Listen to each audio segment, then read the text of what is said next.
آج کی وادی سوات کبھی ادھیانا کہلاتی تھی، خوبصورتی، زرخیزی اور بہادری کی سرزمین۔ لیکن 327 قبل مسیح میں یہاں آیا ایک عظیم فاتح، سکندر اعظم۔ سکندر اعظم نے افغانستان سے سفر شروع کیا، باجوڑ سے ہوتا ہوا چک برا پہنچا جو سوات کا دروازہ تھا۔ اس کے بعد اس نے بازیرہ کے مضبوط قلعہ بند شہر کا محاصرہ کیا جو آج کے بریکوٹ میں واقع تھا۔ اس کی فوج نے دریائے سوات کے پار موجودہ شموزوں کے قریب ڈیرے ڈالے اور پھر اپنی فوج کو مختلف حصوں میں تقسیم کر دیا۔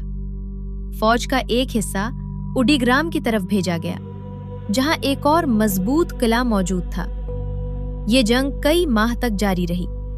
ادھیانا کے لوگوں نے بڑی بہادری سے اپنی سرزمین کا دفاع کیا، لیکن وہ سکندر اعظم کی طاقت کے سامنے زیادہ دیر نہ ٹھہر سکے اور آخر کار شکست کھا گئے۔ طویل محاصرے کے بعد سکندر نے بازیرہ اور اڈی گرام دونوں پر قبضہ کر لیا اور سوات پر اپنی حکمرانی قائم کی۔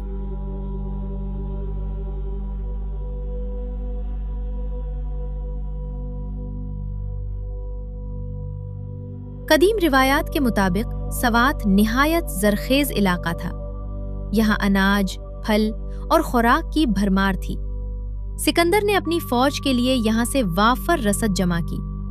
اس کے بعد سکندر بونیر کے راستے ہنڈ کی طرف روانہ ہوا، جہاں سے اس نے اپنے اگلے مارکے شروع کیے۔ یہ تمام واقعات قدیم مورخین یعنی روفس کروشس اور آریانس نے قلم بند کیے ہیں، جبکہ اسکرپٹ فضل خالق کی کتاب ادھیانا سوات کی جنت گم گشتہ سے لی گئی ہے۔ سکندر کا سوات پر حملہ صرف ایک جنگ نہیں تھا، بلکہ ایک ایسا واقعہ تھا جس نے اس خطے کی تاریخ اور ثقافت پر گہرا اثر ڈالا۔